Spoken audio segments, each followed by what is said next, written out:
살아계신 하나님의 말씀은 다니엘서 1장 8절과 9절입니다.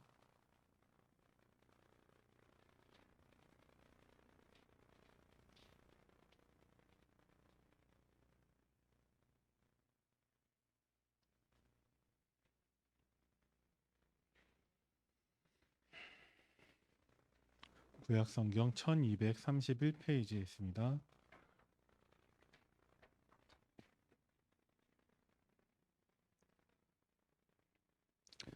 다니엘서 1장 8절과 9절 우리 합독하겠습니다. 다니엘은 뜻을 정하여 왕의 음식과 그가 마시는 포도주로 자기를 더럽히지 아니하리라 하고 자기를 더럽히지 아니하도록 환관장에게 구하니 하나님이 다니엘로 하여금 환관장에게 은혜와 긍휼을 얻게 하신지라. 아멘. 어, 이스라엘이 복음을 놓친 결과 바벨론의 침공을 받게 되었고 나라가 무너지고 많은 사람들이 포로로 끌려가게 되었습니다.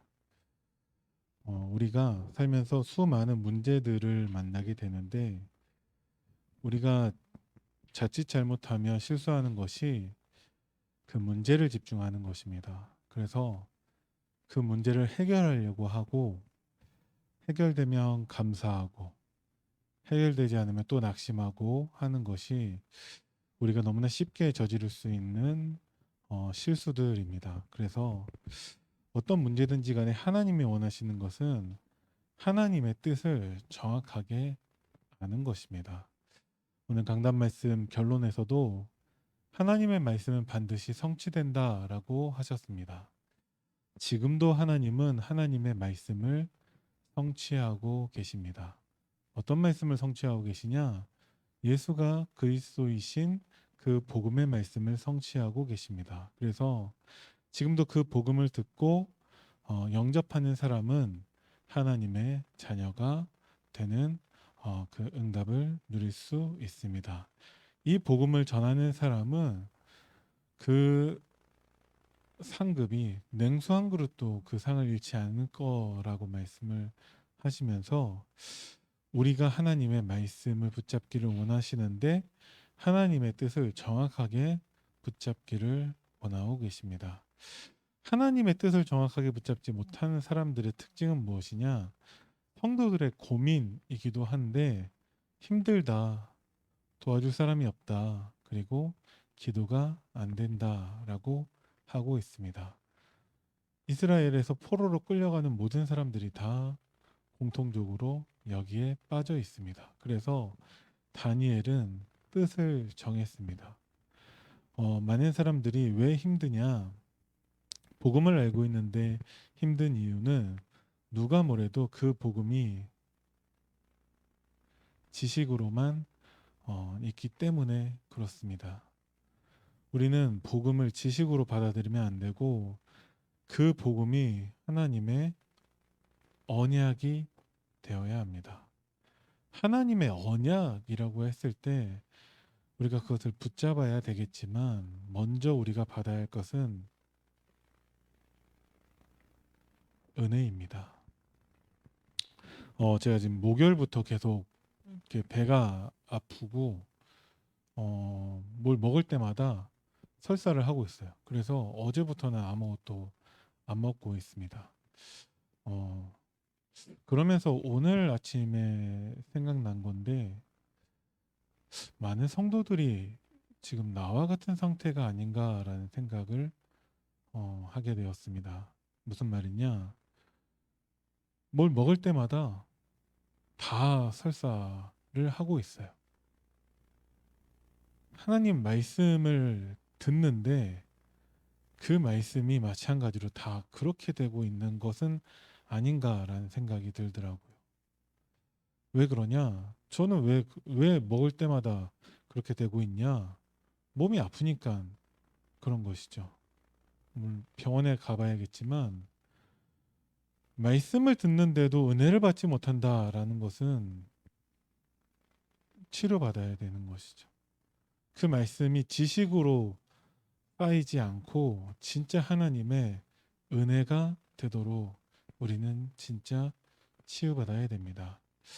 어, 은혜는 무엇이냐? 하나님이 그 복음으로 우리를 치유하셨고 우리를 구원하셨고 지금도 하나님이 우리와 함께 하고 계십니다. 진짜 이것을 믿는 사람은 어떤 문제 앞에서도 힘들다, 우리를 도와줄 사람이 없다, 기도가 안 된다라는 말을 하지 않습니다. 만약에 내가 이 상태로 있다라면은 하나님의 은혜 앞에 우리는 서야 됩니다. 그래서 하나님의 말씀이 나를 치유해 달라고, 내가 구원받은 자의 축복을 누리게 해달라고, 그리고 하나님이 나와 함께 하시는 것을 누리게 해달라고 우리는 기도해야 됩니다. 하나님이 문제를 주신 것은 우리를 힘들게 하기 위해서가 아니에요. 이미 우리는 힘들 수밖에 없는 복음을 놓치고 있는 상태로 있는 것인데 실제로 우리가 힘든 것이 뭔지도 모르는 상태에 있기 때문에 하나님은 문제를 통해서라도 가장 중요한 시간표를 우리에게 주고 계시는 것입니다. 그게 무엇이냐?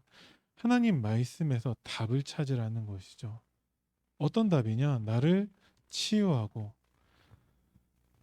구원의 축복을 누리고 하나님과 함께하는 축복을 누릴 수 있기 때문에 하나님의 말씀은 답이 됩니다. 그래서 내 상태 거기에 집중하지 말고 하나님으로부터 우리는 올바른 시작을 해야 됩니다. 왜 힘들다고 하냐? 왜 도와줄 사람이 없다고 하냐? 왜 기도가 안 된다고 하냐? 다 나에서부터 시작하기 때문에 그렇습니다. 나에서부터 시작하니까 힘든 거예요. 아니 어떻게 포로로 끌려갈 수가 있지? 힘든 거예요. 아니 나라가 어떻게 망할 수 있지? 힘든 거예요. 다 나에서부터 시작하기 때문에 힘들다라고 하고 있고 나에서부터 시작하니까 도와줄 사람이 없다라고 합니다. 도와줄 사람은 언제나 없었습니다. 진짜 나를 끝까지 도와줄 수 있는 사람은 아무도 없습니다. 우리 부모님이 나를 너무 사랑하시지만 제가 진짜 중요한 문제를 당했을 때 저희 부모님은 별로 도움이 안 됐습니다. 그래서 도와줄 사람을 찾는 것이 아니라 하나님 앞에 서야 하는 것이죠. 그러면 기도가 안 된다라는 말을 하지 않습니다. 나에서부터 시작하기 때문에 기도가 안 되는 것입니다. 전에 우리 강단 말씀 가운데 믿음의 기도가 하나님의 역사를 이라는 말씀이 있었는데 많은 사람들이 기도를 안 하더라고요. 왜 안 하냐? 믿음의 기도를 내가 하려고 하다 보니까 안 되는 거예요. 나는 지금 불신앙하고 있는데 믿음의 기도 그것을 하려고 하니까 안 되는 거죠. 그래서 기도를 안 해버립니다. 진짜 어려울 때 우리는 어떤 믿음의 기도를 해야 되냐? 하나님을 믿는 믿음의 기도를 하면 됩니다. 하나님을 바라보는 것이죠. 우리가 기도를 통해서 하나님은 미리 알게 하시는데 하나님은 우리에게 믿음을 알게 하십니다. 기도할 때 하나님은 복음만이 우리에게 답이 된다는 것을 알게 하세요. 그리고 기도할 때 하나님은 우리에게 미리 알게 하시는 것이 있는데 가장 대표적으로 응답이 아닌 것이 무엇인지 알게 하십니다. 지금 바벨론이 전 세계 최고 강대국이면서 모든 나라들을 다 장악하고 있어요. 심지어는 하나님을 섬기는 이스라엘까지도 바벨론에게 항복했습니다. 그런데 바벨론은 그 잘 되는 것이 응답이 아니에요. 결국은 사람을 죽이는 것이고 바벨론은 잘 되면 잘 될수록 망할 수밖에 없습니다. 많은 사람들이 복음을 알고 있지만 실제로는 다른 응답들을 바라고 있습니다. 그래서 교회 안에서 우리가 예배를 통해 하나님 말씀 듣는 것보다 다른 것을 바라고 있습니다. 혹시 여러분들은 교회와 예배와 말씀 아닌 다른 선택지가 혹시 있으신가요? 내가 교회와 예배와 말씀 아닌 다른 선택지가 있다라면은 우리는 나를 진짜 돌아봐야 됩니다. 어? 교회 안 가는 거 말고 다른 더 행복한 선택지가 있다. 예배 드리는 거 말고 내가 다른 행복한 선택지가 있다. 말씀 아닌 다른 대책이 있고 다른 응답이 있고 다른 행복이 있다라면은 그 사람은 하나님 앞에 서는 사람은 아닐 것입니다. 그래서 우리는 정말 하나님의 말씀을 통해서 응답이 아닌 것을 봐야 됩니다. 포로로 끌려간 다니엘은 총리가 되었습니다. 다니엘에게서는 그게 응답이 아니었어요. 그래서 다니엘은 하나님 앞에 서는 것을 지속합니다. 그리고 나서 기도하는 다니엘에게 하나님이 미리 알게 하신 것이 이곳에서 내가 성공해야 될 곳이 아니라 이곳은 내가 하나님의 복음을 전할 선교지라는 것을 하나님이 알게 하셨습니다. 그래서 다니엘은 성공하기 위해서 노력하지 않았습니다. 그런데 하나님이 다니엘을 세상 기준에서도 성공하게 하셨죠. 왜 그러냐? 그래야 복음을 전할 수 있기 때문에 그렇습니다. 다니엘이 왜 성공하게 되었는가? 하나님은 다니엘을 통해서 참 응답이 무엇인지 우리에게 알게 하기 위해서 하나님은 그 성공까지 주셨죠. 참된 응답은 무엇이냐? 우리가 성삼위 하나님과 함께하는 축복을 누리는 것이 참된 응답이고 참된 성공입니다. 그래서 여러분들이 다른 모든 것들 다 내려놓고 내가 하나님 앞에 서는 시간을 반드시 가지셔야 됩니다. 그렇게 하루를 시작해야 되고 그렇게 나의 모든 일을 시작하셔야 됩니다. 그래야지만이 보좌의 축복을 누릴 수 있습니다. 이것 말고는 우리에게 어떤 것도 답이 돼서는 안 되고 이것 말고는 우리에게 다른 행복이 있으면 안 됩니다. 그리고 하나님의 참된 응답은 교회로부터 시작됩니다. 오늘 강단 말씀에서 사도 바울이 유대인 회당에 들어가서 부활하신 그리스도를 증언했습니다. 그것을 통해서 헬라인이 돌아오고 귀부인들이 돌아오고 야손과 같은 제자를 찾게 되어집니다. 거기에서부터 데살로니가 교회가 시작되어지죠. 그 교회를 통해서만 하나님이 원하시는 제자가 세워지는 것입니다. 제자는 반드시 교회와 예배와 그리고 말씀, 복음을 통해서만 그 제자가 세워집니다. 그래서 우리는 그리스도의 제자여야만 하고 강단 말씀, 담임 목사님의 제자여야만 하고 또 교회의 제자여야만 합니다. 다락방 안에서도 교회에 충성하지 않고 돌아다니고 있는 많은 사람들이 지금도 계세요. 그 사람을 하나님은 제자라고 하지 않습니다. 지금은 잘 모르겠지만 예전에 강단 말씀 듣지 않고 다른 메시지 듣는 분들을 많이 봤습니다. 그 사람을 하나님은 제자라고 하지 않습니다. 우리는 오직 그리스도의 제자이고 그리스도의 복음이 선포되는 강단의 제자여야만 하고 교회의 제자여야만 합니다. 이것이 하나님이 주신 참된 응답이기 때문에 그렇습니다. 세상 성공이 필요 없냐? 하나님은 우리에게 세상 성공도 주세요. 왜 그러냐? 왕 앞에 서서 왕에게 답을 줘야 하기 때문에 필요하다면 하나님이 우리에게 세상 성공도 주세요. 전도와 선교를 위해서 하나님은 예비하신 그 경제 축복을 우리에게 주시는 분이십니다. 그래서 우리는 하나님 앞에 뜻을 정한 다니엘처럼 오늘도 우리는 하나님께 뜻을 정한 사람이 되어야 합니다.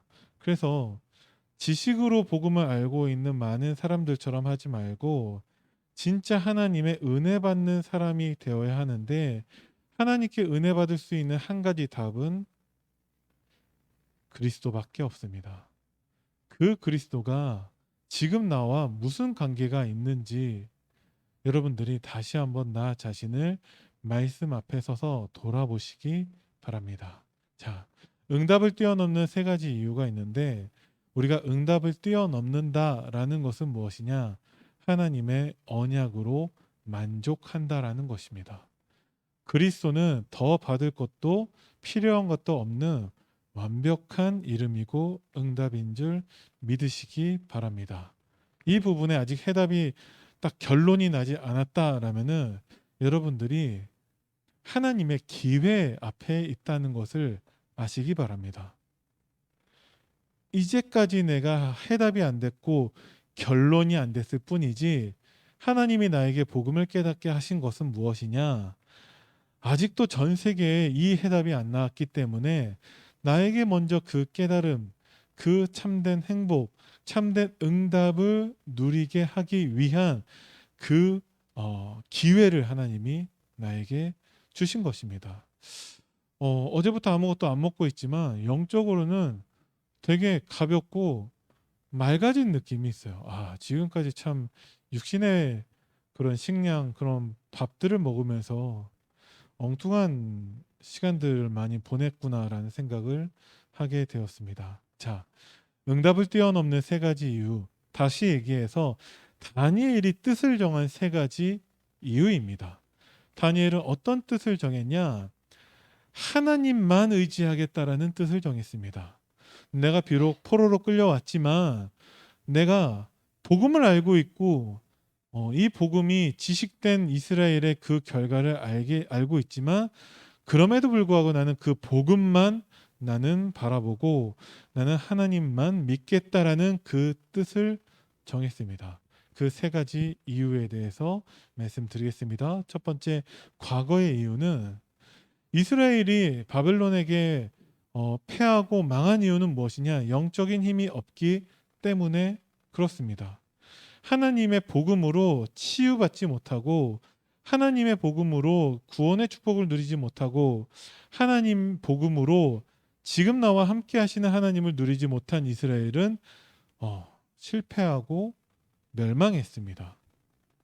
그리고 성전이 파괴되었고 이스라엘 백성들은 포로가 되었죠. 우리가 이런 일을 당할 수 있냐? 우리도 얼마든지 이런 일을 당할 수 있습니다. 그래서 복음을 알게 되었는데 교회를 떠난 사람을 여러분들이 많이 보셨을 것입니다. 많은 응답도 체험하고 많은 사람을 영접한 사람들도 지금 흔적도 없이 사라진 것을 여러분들이 많이 보셨을 것입니다. 나 역시도 주일날 은혜 많이 받았는데 실제로 6일 동안의 삶 속에서 전혀 은혜 받지 못한 사람처럼 살았던 그 많은 시간들을 여러분들이 기억하고 계실 것입니다. 괜찮습니다. 지금 여러분들이 말씀을 통해 하나님의 계획을 붙잡으시면 됩니다. 여기에서 또 나뉘는 거죠. 지식으로 아는 사람과 진짜 은혜 받는 사람으로 나뉘게 됩니다. 오늘 데살로니가 교회 그 성도의 특징에 대해서 믿음의 역사와 사랑의 수고와 소망의 인대를 말씀을 하셨는데 믿음의 역사는 하나님이 일으키실 것이죠. 사랑의 수고는 하나님이 힘 주시면 우리가 할 수 있습니다. 우리가 할 것은 어쩌면 소망의 인내밖에 없습니다. 근데 그 인내가 고통스럽고 힘드냐? 그러면은 복음 전하다가 순교한 사람이 아무도 없었을 거예요. 지금도 저 힘든 네팔과 부탄 같은 그 현장에 가서 복음 전하는 사람이 아무도 없었을 것입니다. 근데 그 소망의 인내는 무엇이냐? 복음으로 나를 치유하시고 나에게 구원의 축복을 주시고 지금도 나와 함께 하시는 그 하나님을 누리는 소망의 인내입니다. 그러면서 하나님이 나에게 절대 계획을 가지고 계시죠. 그것이 무엇이냐? 그게 오늘의 이유인데 이스라엘이 망하는 것은 당연한 것입니다. 복음 놓친 이스라엘이 망하고 포로가 되는 것은 당연히 그럴 수밖에 없습니다. 왜 그러냐? 그래야 복음을 회복하기 때문에 그렇습니다. 우리는 문제를 두려워해서도 안 되고 문제를 피해서도 안 됩니다. 왜 우리에게 문제가 오냐? 우리는 당연히 문제를 당할 수밖에 없는 창세기 3장 사람이라는 것이죠. 그런데 그 문제를 통해서 우리가 하나님의 계획을 발견할 수만 있다면 우리는 그 문제가 응답의 기회가 되고 하나님의 축복을 누리는 발판이 되는 것을 믿으시기 바랍니다. 그래서 절대 우리 삶 속에서 아무리 복음을 누려도 문제가 없어지진 않아요. 우리 평생에 죽을 때까지 우리는 문제가 계속될 것입니다. 그렇게 복음을 누렸던 사도 바울도 문제가 없지 않았어요. 우리가 알고 있지만 사도 바울은 틈만 나면은 감옥에 갔었고 틈만 나면은 핍박을 당했습니다.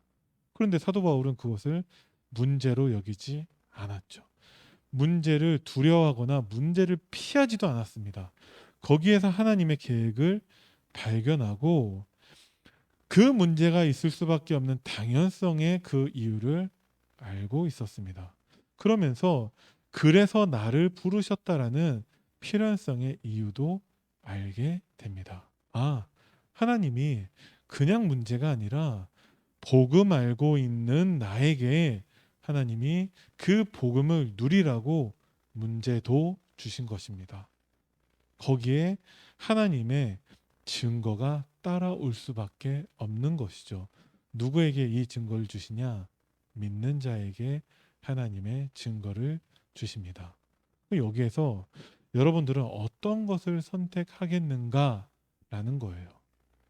여러분들이 선택하기 힘들다면은 한 가지 질문에 대답만 하면 됩니다. 너희는 나를 누구라 하느냐? 그 나를 그 질문에 올바른 대답을 하는 나를 하나님이 내일의 이유를 알게 하시는데 올바른 대답을 하는 나에게 하나님은 평신도 선교사 그리고 현장 선교사 치유 선교사로 하나님이 나를 세우실 것입니다. 다니엘은 뜻을 정했습니다. 이스라엘이 멸망하고 포로된 이유를 알았죠.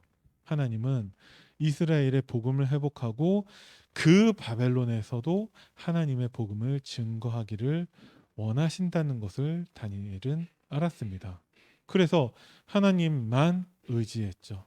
하나님은 사자굴을 통해 하나님은 하나님의 증거를 주셨습니다. 그 다니엘은 평신도 선교사, 현장 선교사, 치유 선교사로 응답을 누렸습니다. 여러분들이 이번 주 정말 기도할 것이 치유 다락방을 두고 기도하시기 바랍니다. 왜 그러냐? 강단 말씀에서 말씀하신 것이기 때문에 그렇습니다.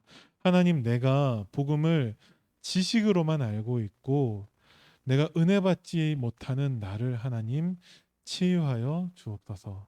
하나님 복음으로 강단 말씀으로 구원의 축복을 누리게 하옵소서. 진짜 날마다 말씀을 묵상하며 하나님과 함께하는 축복을 누리게 해달라고 여러분들이 다른 사람의 도움도 필요하지 않습니다.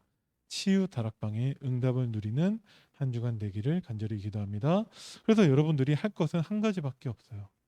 복음 가지고 그것을 누리는 기도만 하면 됩니다. 다니엘은 뜻을 정하고 나서 무엇을 했냐? 어떤 일이 있어도 하루 3번은 하나님께 기도했습니다. 이것이 너무 중요하죠.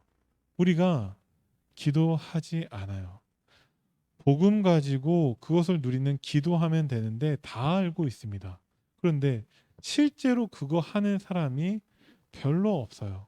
그래서 우리는 진짜 뜻을 정하는데 가장 먼저 시간을 정하는 뜻을 정하시기 바랍니다. 시간부터 정해서 내가 무조건 하나님 앞에 서는 시간을 가지셔야 됩니다. 그러면 하나님이 많은 증거들을 우리에게 주실 거예요. 기도를 회복하는데 다른 그 어떤 것보다 보좌를 움직이는 하나님의 역사를 누리는 시간이 되시기를 바랍니다. 말이 어렵지만 정말 여러분들이 복음을 누리는 그 시간이 되면 됩니다.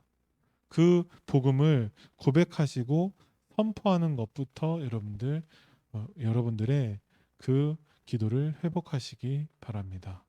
실제로 이것을 하는 사람이 많지 않다라는 것이죠. 우리가 어린 렘넌트들에게 가장 먼저 시키는 것, 그것부터 여러분들이 회복하시기 바랍니다. 그리고 교회는 보좌의 그림자라고 말씀을 하셨어요. 그래서 여러분들이 틈만 나면 교회로 오시기 바랍니다. 교회 오면 한 번이라도 더 예배드리고 한 번이라도 더 말씀 들을 수 있습니다.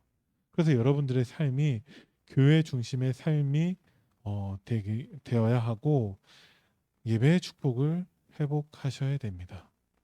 지난주 강단 말씀을 통해서도 감옥에 갔지만 사도 바울은 예배를 회복했습니다. 다니엘은 포로가 되었지만 내가 있는 현장에서 예배를 회복했습니다.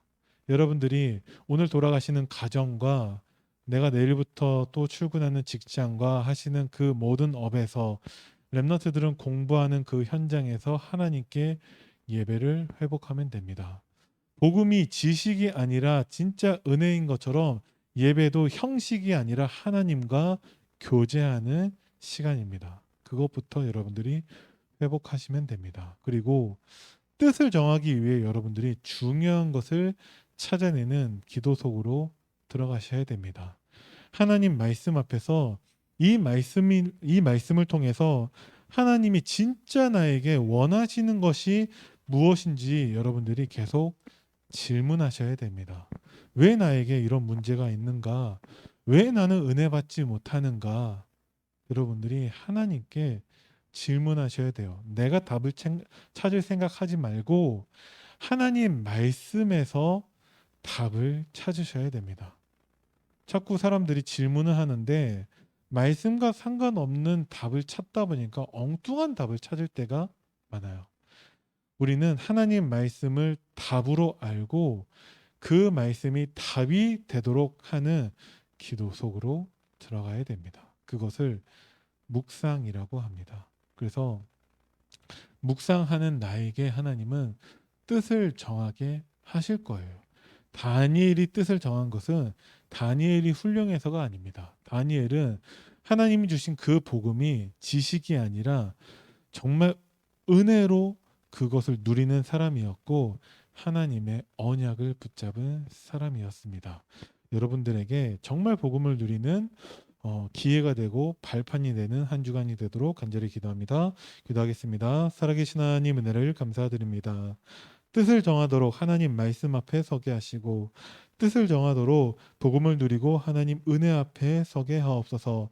하나님이 나에게 가장 원하시는 것을 찾는 기도 속에서 보좌의 축복을 누리는 한 주간 되도록 주님이 성령으로 역사하여 주옵소서. 감사를 드리며 우리 주 예수 그리스도 이름으로 기도드립니다. 아멘.